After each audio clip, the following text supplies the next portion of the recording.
Hello students, I hope you are fit and fine. Whenever I come in front of you, I always come with mathematics, right? But this time I've come with a story, the story of the birth of geometry. Okay?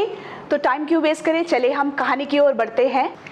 ये उन दिनों की बात है बच्चों, अभी geometry का जो स्टोरी है हर देश में अपना अपना कहानी है, ठीक है।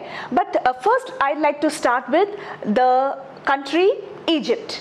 इजिप्ट में जब रिवर नाइल यानी कि नील नदी जब भी उसमें बाढ़ आता था तब वो अपने साथ उसके अगल बगल जो लैंड होते थे, जो खेतियाँ होती थी और जो वहाँ के जो इजिप्शियन का जो लैंड होता था ना, उनका जो बाउंड्री था उसे भी अपने साथ बहा ले जाता था, ठीक है। ये हर साल हमेशा होता था। तो इजिप्शियंस भी तंग आ गए कि हमारा लैंड, हमें बार बार वो बाउंड्री को रीड्रॉ करना पड़ता था, ठीक है। तब इजिप्शियन ने सोचा ऐसा कोई टेक्निक अगर हो जिससे कि हमें उस लैंड का एरिया का पता चल जाए जहां तक हमारा बाढ़ का पानी आता है, तो हम उस एरिया को छोड़कर बाहर से हम बाउंड्री बना देंगे। और इजिप्शियन ने अपना दिमाग लगाया, उन लोगों ने ज्योमेट्री के कुछ सिंपल टेक्निक यूज कर एरिया फाइंड आउट करने लग गए एंड वो एरिया छोड़कर उन लोगों ने बाउंड्री बनाया, ठीक है। तब जब पानी आया, बाढ़ आया, तो उससे उनको कोई फर्क नहीं पड़ा, ठीक है। तो इस तरह ज्योमेट्री का बर्थ हुआ। तो ज्योमेट्री का बर्थ किस लिए हुआ था actually? To measure the land, भूमि को मापने के लिए। So here comes the meaning of the term geometry. Geometry means, it's a Greek word. Geo means earth या भूमि, and we have metrion. Metrion जिसका मतलब होता है measure यानी कि मापना, ठीक है। तो ज्योमेट्री की हेल्प से उन लोगों ने अपना पहला कार्य करा। उसके बाद दे सॉ कि with the help of geometry they are able to do so many things. They started building pyramids, they started constructing buildings, canals बनाने लग गए एंड इवन जो अन्न का जो भंडार होता है, जो ग्रैनरीज, उसके अंदर कितना वॉल्यूम है, उसका आयतन कितना है, वे भी ज्योमेट्री के हेल्प से पता करने लग गए, ठीक है। सिर्फ इजिप्ट में नहीं, ग्रीस, बेबीलोन, चाइना, सभी कंट्रीज में क्या है, ज्योमेट्री बहुत हेल्प कर रहा था। And same way India also. उस दौरान था हमारा इंडस वैली सिविलाइजेशन। अब इंडस वैली सिविलाइजेशन के बारे में आप ऑलरेडी हिस्ट्री में पढ़ चुके हैं। क्या है वो? It was really highly organised society, है ना। उनका जो सिटीज होता था it was very planned and very developed. उनका एक एक घर it was so beautiful and हर एक बिल्डिंग जो है अपना अपना एक अलग स्टाइल का था, ठीक है। और उनके जो रोड थे, जो रास्ते थे, बिल्कुल टेढ़ा मेढ़ा नहीं, it was very straight, parallel to each other. And even जो ड्रेनेज सिस्टम था, जो नालियां हैं, वो भी आपको जमीन के ऊपर दिखाई नहीं देगा, it was all underground. It was a very planned city. और वे ये सब क्या से करते थे? With the help of geometry, with the help of mensuration, with the help of this practical arithmetic, इन सब के हेल्प से ही वे इतना ब्यूटिफुल सिटी बना पाए, ठीक है। और इवन वे जो यज्ञ करते थे, यज्ञ जिसमें हम आग जलाते हैं, इवन आज भी आप टीवी में देखिए, जब यज्ञ करते हैं पंडित, उसका क्या शेप होता है? उसका शेप होता है या तो स्क्वायर या तो फिर सर्कल, है ना। सिर्फ वही नहीं, वे लोग मंदिर में जो ऑल्टर बनाते थे, उस ऑल्टर भी क्या शेप से बनाते थे? They used to use rectangles, triangles, trapezium, इन सब शेप से वे लोग जो है ऑल्टर भी बनाते थे। तो हमारे इंडिया में तो ज्योमेट्री का बहुत यूज हो रहा था, ठीक है। अब हर कंट्री में ज्योमेट्री यूज हो रहा है, but nothing was organised, it was not in a systematic manner. जैसे इजिप्ट में अब एक जनरेशन से दूसरे जनरेशन में जो है एक मेथड दे देंगे और बोलेंगे ये मेथड से आप कंस्ट्रक्ट कीजिए, वो जनरेशन नेक्स्ट जनरेशन को दे देगा, वे लोग भी कंटिन्यू करेंगे। लेकिन इजिप्शियंस कभी ये नहीं देखते थे कि उस स्टेटमेंट के पीछे क्या कोई रीजन है, हम क्यों वो यूज कर रहे हैं, जैसा दिया बस वैसे यूज कर लेते थे। लेकिन ग्रीस में जो ग्रीक्स थे, उनको जब एक जनरेशन जब एक स्टेटमेंट देते थे कि you can use this method to do this, वे लोग उनका पीछे का जो रीजन है वो फाइंड आउट करते थे, उनका पीछे का जो साइंस है they try to find out that science behind it. और उन दिनों वहाँ पर एक ग्रीक मैथमेटिशियन था जिसका नाम था Thales. Okay, Thales was the first person to give a proof to a statement, और वो पहला proof क्या था? A circle is bisected by a diameter.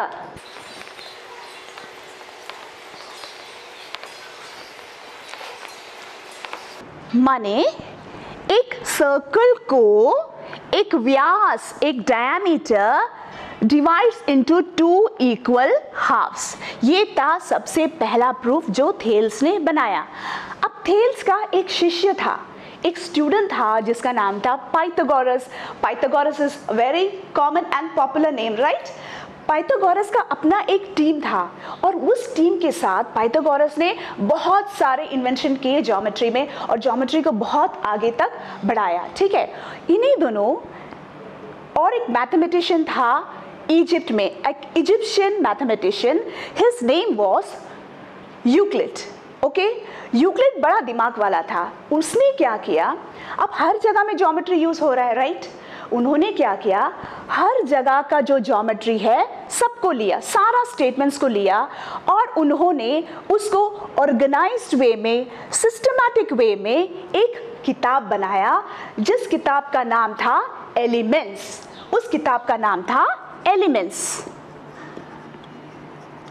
ठीक है, और उस किताब को उन्होंने डिवाइड किया 13 चैप्टर्स में, 13 चैप्टर्स में डिवाइड किया और हर चैप्टर जो है एक बुक बन गया, जैसे कि book 1, book 2, book 3 etcetera, book 13।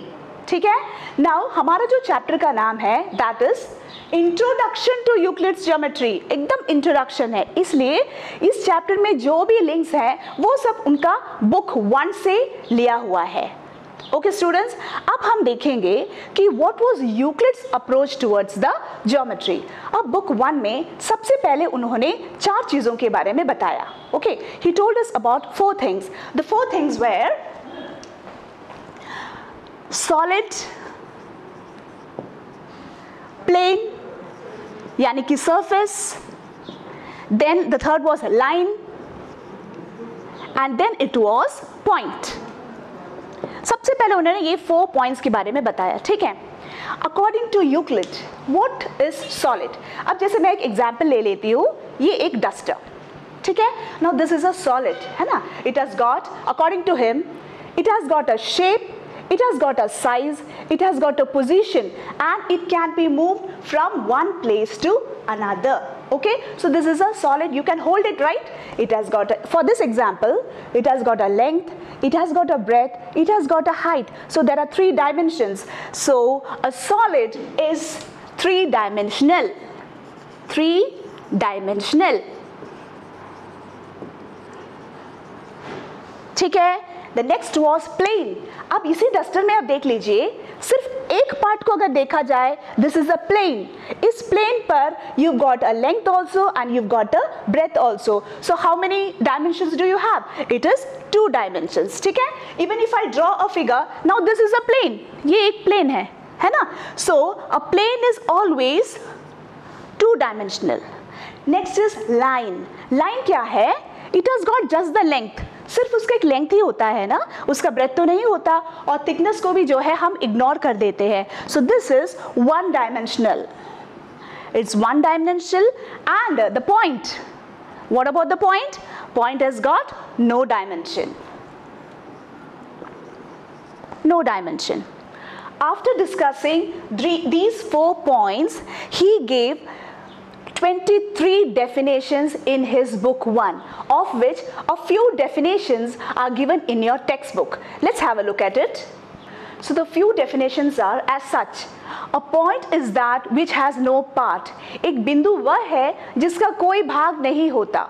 A line is breadthless length, यानी एक रेखा चौड़ाई रहित लंबाई होती है. तीसरा, The ends of a line are points. एक रेखा के सिरे बिंदु होते हैं. and a surface is that which has length and breadth only. एक पृष्ठ वह है जिसकी केवल लंबाई और चौड़ाई होती है. Now students, I have written two definitions over here because this definition doesn't require much explanation, children, but I'd like to tell you something about it. Now, to define point, point को define करने के लिए उन्होंने लिखा a point is that which has no part. यहाँ पे और एक डिफिकल्ट वर्ड आ रहा है पार्ट. मैं उन दिनों की बात कर रही हूँ because it was really new to people also, है ना. To define point he used part. To define a line he used breadth, he used length, है ना. अब क्या करना है, लोगों को पार्ट और लेंथ पर तो समझ आएगा नहीं. अब पार्ट को समझाने के लिए और एक डेफिनेशन लिखना होगा और उस डेफिनेशन में अगर कोई डिफिकल्ट वर्ड्स है फिर और एक डेफिनेशन लिखना होगा, राइट. तो ये डेफिनेशंस को जो सिलसिला है वो चलता ही रहेगा. इसलिए उस जमाने के मैथमेटिशियंस ने मिलकर ये डिसाइड किया कि ये डेफिनेशंस को हम डिफाइन नहीं करेंगे, एक टर्म्स को हम डिफाइन नहीं करेंगे, इन्हें यूं ही छोड़ देंगे. तो ये सारे टर्म्स जैसे कि आपका पॉइंट, लाइन, प्लेन, ये सब बन गए आपके अनडिफाइंड टर्म्स. ये बन गए आपका अनडिफाइंड टर्म्स. ठीक है बच्चों. Now after definitions Euclid assumed few properties. ठीक है, ऐसा प्रॉपर्टीज जिन्हें प्रूफ की जरूरत नहीं है because they are obvious universal truth. वो जो स्टेटमेंट है जैसा है सभी देश वैसा ही उन्हें यूज कर रहे हैं, उनको प्रूफ नहीं कर रहे हैं. ठीक है, यूक्लिड ने क्या किया, ये प्रॉपर्टीज को दो पार्ट में डिवाइड किया. पहला पार्ट है एक्सियम एंड सेकेंड पार्ट है पोस्टुलेट्स. एक्सियम माने आपके अभिग्रहित और पोस्टुलेट्स माने आपके अभिधारणाएं. ठीक है. नाउ यूक्लिड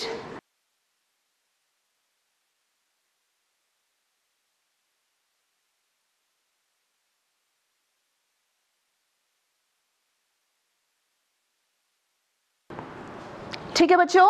तो यूक्लिड ने प्रॉपर्टीज को अज्यूम किया और प्रॉपर्टीज को टू पार्ट्स में बांट दिया, एक्सियम्स एंड पोस्टुलेट्स, यानी अभिग्रहित और अभिधारणाएं. Both of them have the same sense, उनका मीनिंग बिल्कुल सेम है. They doesn't require any proof, but one small difference that is axioms are applicable in the whole field of mathematics. यानी कि it could be used in arithmetic, in mensuration, in geometry, in statistics, everywhere axioms could be used, is applicable. But postulates are applicable only in geometry. This is the only difference between axioms and postulates. Okay. Then after that he gave a few axioms and a few axioms have been stated in a textbook. Let's have a look at it. So students, these are few Euclid's axioms. If you don't have textbook till now, you can just click it, okay? And anyway, I'm going to explain it on the board. Okay, children? Now here, look at the first axiom over here, children. The first axiom is, things which are equal to the same thing are equal to one another. यानी जो वस्तुएं एक ही वस्तु के बराबर है वो आपस में बराबर होते हैं. For example, now here if A is equal to B, अगर A B के इक्वल है और B अगर A के इक्वल है तो B अगर C के इक्वल है तो A and C जो है आपस में इक्वल रहेगा. ठीक है, A B के इक्वल है, B जो है C के इक्वल है, इसलिए A और C आपस में इक्वल रहेगा. ठीक है. Now the second axiom is if equals are added to equals the wholes are equal. अगर आपके पास दो थिंग्स है जो इक्वल है, इनके साथ दो और अन्य इक्वल ऐड करेंगे तो उनका जोड़ भी इक्वल ही रहेगा. For example, if you have 2 is equal to 2, already equal है, इसमें फिर से हम इक्वल नंबर्स ऐड करने जा रहे हैं. यहां पर भी 1 प्लस, यहां पर भी 1 plus, so your answer is 3 is equal to 3. This is the explanation of the second axiom. Okay, and the third one same इसी तरह है. If equals are subtracted from equals, the remainders are equal. यानी same thing, अगर आप 2 के साथ दोनों equal है, अगर आप same numbers, equal numbers subtract करेंगे तब भी उसका जो रिजल्ट है आपको इक्वल ही आएगा. Fine. The next one is things which coincide with one another are equal to one another. For example बच्चों, अब ये दो मेरे हाथ हैं, ठीक है. अगर मैं इन दोनों को यूं रख देती हूँ, see these both hands are coinciding each other, ये एक दूसरे के साथ संपाती हैं. Okay, if two things are coinciding each other, then they both are equal to each other. ये है आपका fourth axiom. Fine. Now look at the fifth axiom. The whole is greater than the part. That is very easy. Now this is a whole. इसमें से आप एक part काट के निकाल रहे हैं. ये पार्ट को आप निकाल रहे हैं, ठीक है. This part is being. Anyway, इस पूरे होल में से तो आप एक पार्ट निकाल रहे हैं. So it is obvious that the whole is always greater than the smaller part. ठीक है. The next is things which are double of the same thing are equal to one another. अब दो चीज है, ये दोनों इक्वल है, ठीक है. आप इसे भी डबल कर रहे हैं, इसे भी डबल कर रहे हैं, ऑब्वियसली उसका जो रिजल्ट है वो भी तो इक्वल ही रहेगा. और लास्ट वाला भी आपका things which are halves of the same things are equal to one another. ये और ये आपस में इक्वल है. आप इसे भी आधा कर रहे हैं, इसे भी आधा कर रहे हैं, तो दोनों फिर से इक्वली हो गया है ना. मैंने इसलिए बहुत ही इजी वे में आपको समझाया, क्योंकि बहुत ज़्यादा आपको समझने की ज़रूरत नहीं है बच्चों, because the points are very clear to you. When you read it you can clearly understand. Okay, after giving axioms in his book 1, then he gave a few postulates. चलिए अब हम थोड़ा सा postulates देख लेते हैं. So children, have a look at the 4 postulates which is written over here. If you don't have a textbook, you can click it. Now let's explain it in the board.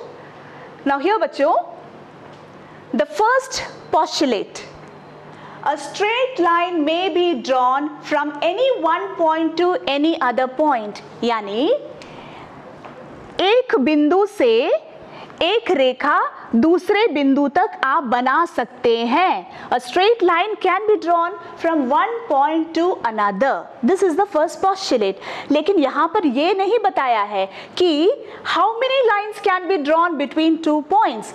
So Euclid ने from the first postulate he also drew one axiom. और axiom ये था exactly one line can be drawn between 2 distinct points. So एक postulate से उन्होंने एक axiom भी बनाया. ठीक है.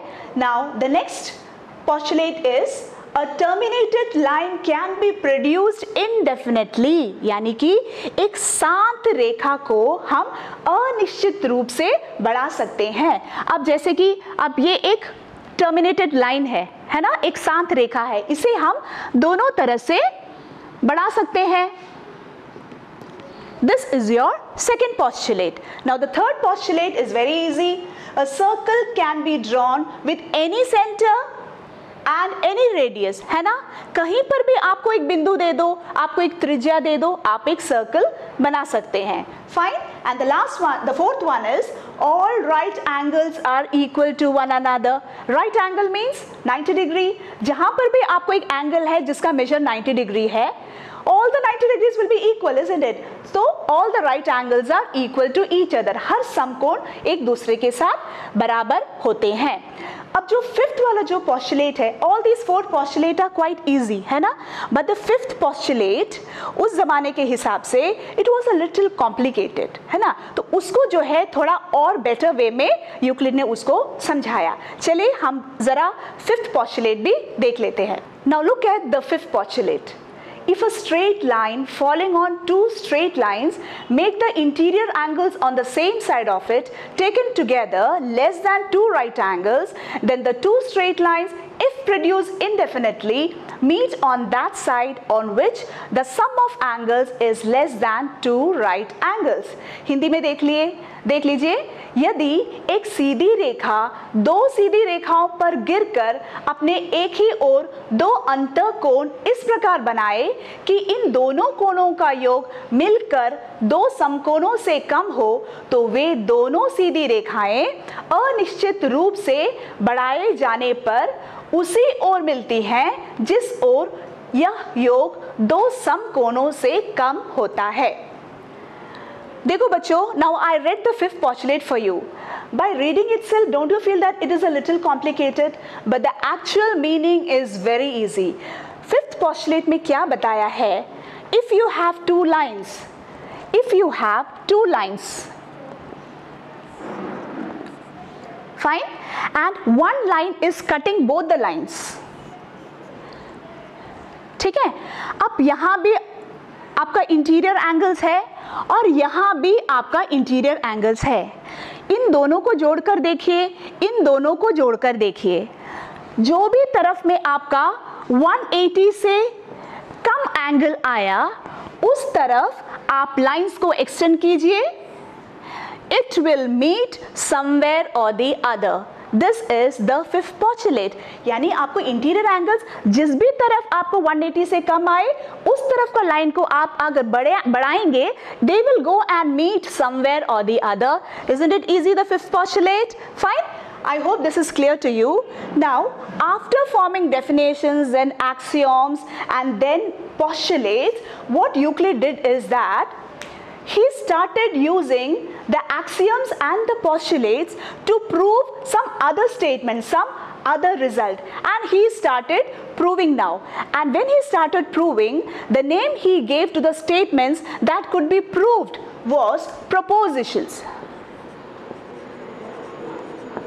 Propositions या फिर theorems, या फिर हिंदी में कहिए प्रमेय।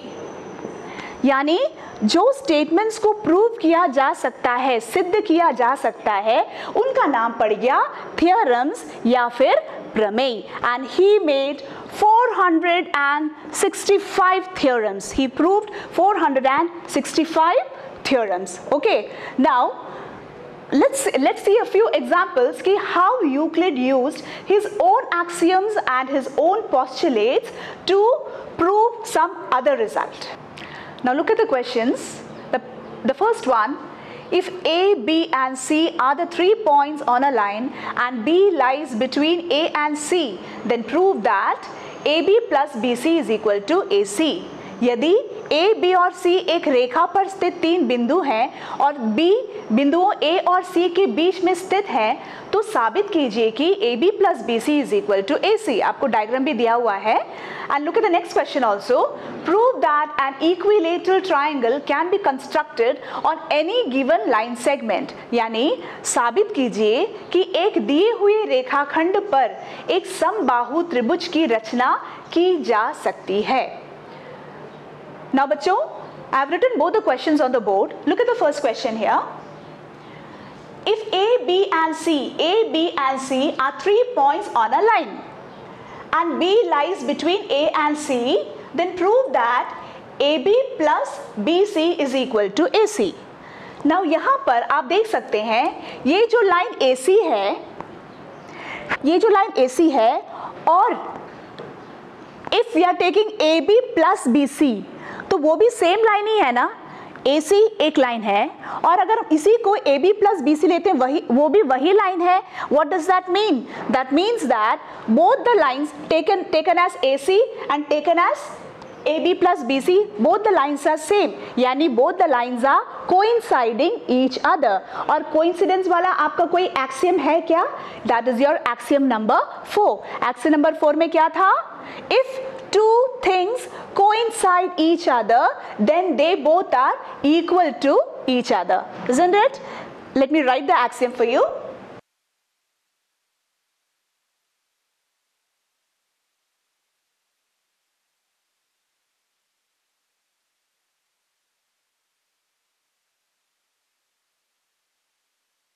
Right? By axiom 4, things that are coincident to each other are equal to one another.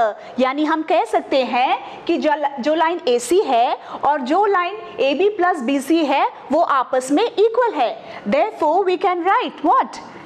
AC is equal to AB plus BC. और ये है हमारा प्रूफ. तो यूक्लिड ने क्या किया? उन्होंने अपना एक्सियम यूज कर एक नया एक प्रूफ बना दिया. ठीक है. अब नेक्स्ट क्वेश्चन देखिए. Prove that an equilateral triangle can be constructed on any given line segment. कोई भी एक लाइन सेगमेंट में हम इक्विलेटरल ट्राइंगल बना सकते हैं. चलिए, let me draw a line for you. A line is here. This is a line. Let it be AB. ठीक है. Now first step I am going to construct the triangle. What I will do is I will take A as center and AB as radius, and I will cut an arc. Okay, and now I will take B as center and BA as radius. I'll cut another arc.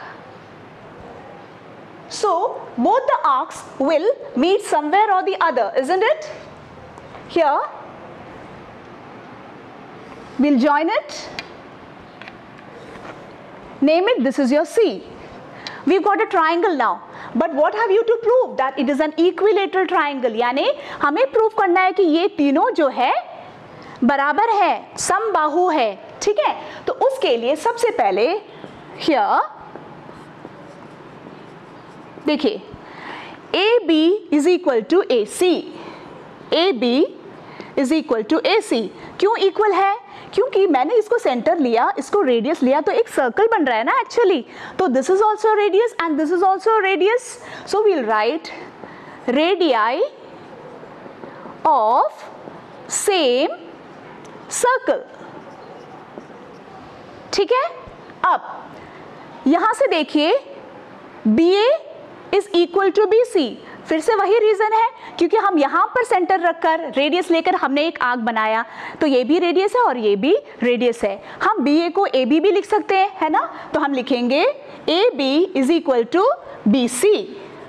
और इसका क्या reason है? Same radii of the same circle. Now हमारा जो first axiom था वो क्या था? Things which are equal to the same thing are equal to one another. यानी by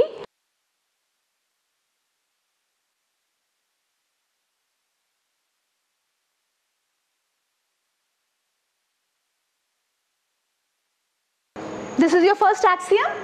By axiom 1, things which are equal to the same thing are equal to one another. यानी कि अगर AC AB के equal है और BC भी AB के equal है तो हम कह सकते हैं कि AC और BC इक्वल है और इनके साथ इक्वल है. तो हम कैसे लिख सकते हैं? Therefore AB is equal to BC is equal to AC. यानी सब आपस में इक्वल हो गए. और अगर सभी भुजाएं अगर बराबर हैं तो ये क्या ट्राइंगल बन गया?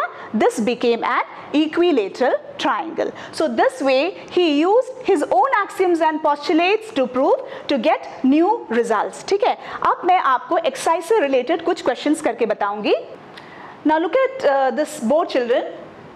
Here write true and false. ठीक है. The first question is, only one line can pass through a single point. Is it true or is it false? Only एक पॉइंट से सिर्फ एक ही लाइन पास हो सकता है. Is it possible? In last class also I told you that from a single point, through a single point, many lines can pass through, है ना? So this statement is false. Okay? False, and then you know the reason also. The reason is that through a single point, infinite lines can pass through. Next question. There are infinite number of lines which pass through two distinct points. Two distinct points say how many lines can be drawn? Exactly one line. तो ये जो लिखा हुआ है कि दो point को जोड़ने के लिए बहुत सारे लाइन बनाए जा सकते हैं, that is false. It is false. ठीक है. Next question. A terminated line can be produced indefinitely on both the sides. ये true है ना? आपका postulate number 2. A terminated line can be extended indefinitely. So this is True. Next, if two circles are equal, then the radii are also equal. Obviously ना, अगर आप circle को एक circle के ऊपर और एक सर्कल रख देंगे तो obviously उसका रेडियस तो equal ही आएगा. The last question, so this is also true. This is also true. Next, in the figure, if AB is equal to PQ and PQ is equal to XY, then AB is equal to XY. Is it true or false? It is true. This is your axiom number 1. है ना? If these two are equal and these two are equal, then these two are also equal. Okay, fine बच्चों, ये कुछ true and false के questions है. अब मैं आपको थोड़े बहुत simple definitions बताती हूँ. Let's have a look at few definitions.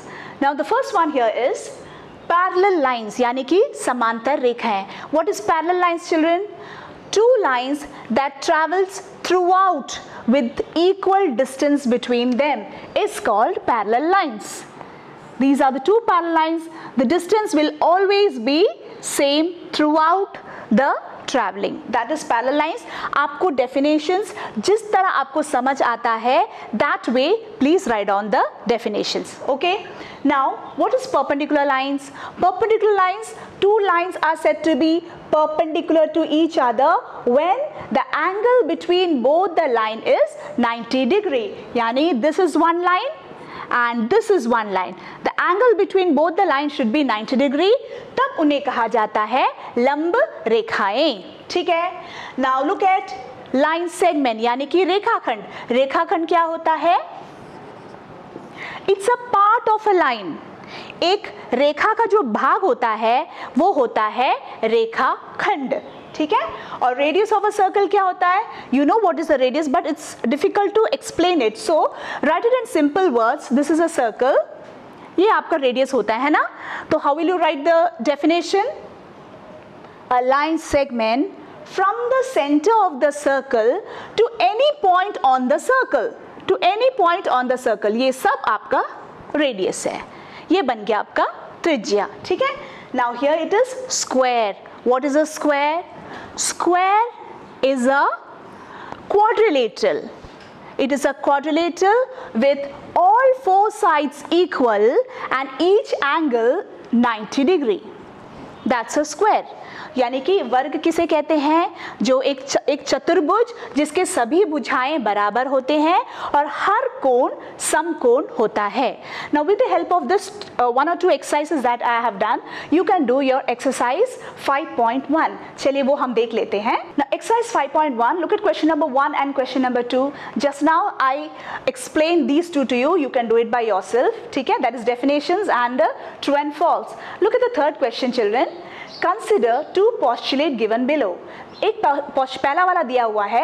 Given any two distinct points A and B, there exists a third point C which is in between A and B. और second क्या दिया है?